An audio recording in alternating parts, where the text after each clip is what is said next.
Wrapper Ali Hasan নাম তার। আলেম ওলামাদের কাছে তেমন পরিচিত না হলেও সাধারণ মানুষের কাছে অত্যন্ত পরিচিত। সে হয়তো জানে না সে যে কথাটা বলছে কত দামি কথা বলছে। যত যাই হোক গান বাজনার টাকা হারাম, হারাম হারামি, যেটা হালাল ওইটা হালালি। হারাম তো হারামি, হারাম স্পষ্ট। আপনি তার শব্দ চয়নগুলো লক্ষ্য করবেন। সে নিজে উত্তর দিচ্ছে যেহেতু এটা হারাম, এই টাকা দিয়ে আমি বাজারঘাট করি না। যেহেতু গান বাজনাটা হারাম, এটা দিয়ে যে উপার্জিত টাকা পয়সাগুলো আসে, আমি এটা দিয়ে তিনতলা একটা বাড়ি করতেছি। আমার অটোর বিজনেসের টাকা আমার হালাল, আমি ওই টাকা আমার বাজার সদাই করি। আর মিডিয়ার জগতের টাকা দিয়ে আমি ধরেন বিল্ডিং খিচেই। তো এই জায়গায় ওনাকে আমি প্রথমে প্রশংসা করার পর এই জায়গায় বলবো যে ভাই, আমরা অনেক সময় মানুষের ভালো দিকগুলোর প্রশংসা করতে জানি না। আমাদের দেশের খুব অল্প সময়, একেবারে রাতারাতি বলতে গেলে, একজন র্যাপার তার গানের মধ্যে দেশের বাস্তবতা ফুটিয়ে তোলার কারণে খুব বেশি ফেমাস হয়ে যায় একেবারে রাতারাতি। আমাদের কাছে আলেম ওলামাদের কাছে তেমন পরিচিত না হলেও সাধারণ মানুষের কাছে অত্যন্ত পরিচিত র্যাপার আলী হাসান নাম তার।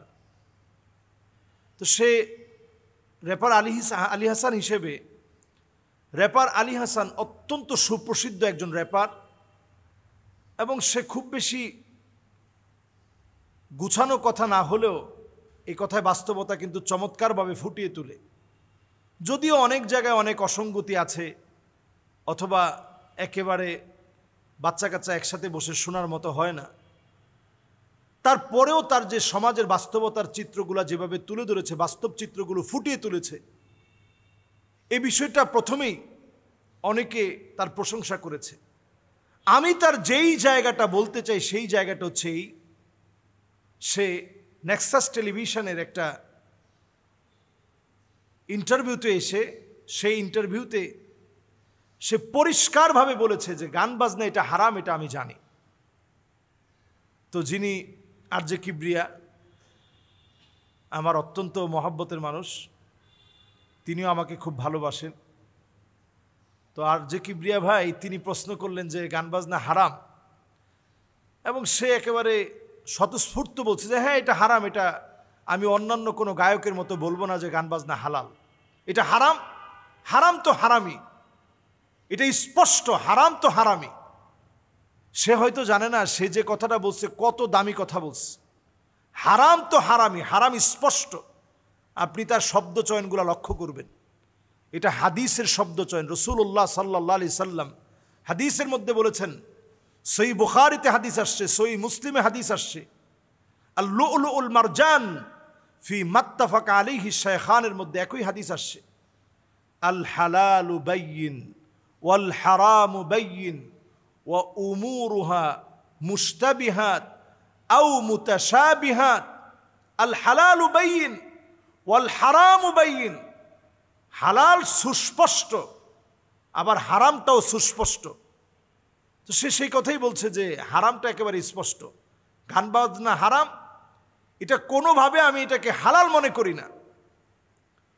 তো আরজে কিবরিয়া উনি প্রশ্ন করার আগেই সে নিজে উত্তর দিচ্ছে যেহেতু এটা হারাম, এই টাকা দিয়ে আমি বাজারঘাট করি না, আমি বাজার করি আমার হালাল উপার্জন দিয়ে। যেহেতু গান বাজনাটা হারাম, এটা দিয়ে যে উপার্জিত টাকা পয়সাগুলো আসে, আমি এটা দিয়ে তিনতলা একটা বাড়ি করতেছি। তো এই জায়গায় ওনাকে আমি প্রথমে প্রশংসা করার পর এই জায়গায় বলবো যে ভাই, কাসবুর রজুলি বিয়াদিহি, হাত দ্বারা উপার্জিত টাকা, যেটা আপনি ব্যবসা বাণিজ্য করে ইনকাম করছেন, আপনি নিজেও বলেছেন যেটা দিয়ে আপনি বাজার করতে চান যে হালাল আমি খাবো, শুধুমাত্র আপনি হালাল খেলেন, বাসস্থানটা আপনি গড়লেন হারাম টাকা দিয়ে, আপনি হারামের মধ্যেই পড়ে যাচ্ছেন। এরপরে প্রশংসা করব ওই জায়গায় তিনি বলেছেন যে বেশি দিন আমি এই গান বাজনার মতো হারাম কাজ করতে চাই না, আর কয়েকটা সমাজের অসঙ্গতি নিয়ে আমার লেখা কিছু কাজ আছে, এগুলো করেই আমি ছেড়ে দিব। কারণ আমার স্ত্রী মাদ্রাসায় পড়ুয়া, আমার আব্বাও দিন মেনটেন করে, দিন মেনে চলে, নামাজি মানুষ, আমাকে প্রতিনিয়ত এগুলো বলে যে তুমি এগুলো ছেড়ে দাও। আমি এই প্রথম একজন গায়ককে দেখলাম যে গায়ক অকপটে স্বীকার করছে যে এটা হারাম। বাংলাদেশের অনেক নায়ক আছে, গায়ক আছে, দেখবেন আপনি সাক্ষাৎকার নিতে গেলে সে বলবে আমি তাহাজ্জুদ কখনো কাজা করি না। উনি তাহাজ্জুদ পড়েন, যদি প্রশ্ন করা হয় আপনি তাহাজ্জুদ পড়েন, আপনার কর্মকাণ্ডের সাথে তাহাজ্জুদ তো বেমানান হয়ে যাচ্ছে, তিনি বলবে এটা হচ্ছে আমার পেশা আর ওইটা হচ্ছে আমার নেশা, ইবাদত বন্দিগি, ওটা আমার নেশা, আখিরাতের জন্য আমি করছি। আপনি দুনিয়া আখিরাত কি জিনিস আপনি বুঝেন নাই। রব্বানা আতিনা ফিদ দুনিয়া হাসানা ওয়া ফিল আখিরাতি হাসানা ওয়া কিনা আযাবান নার। আপনি একটা ছাড়া আরেকটা পাবেন না।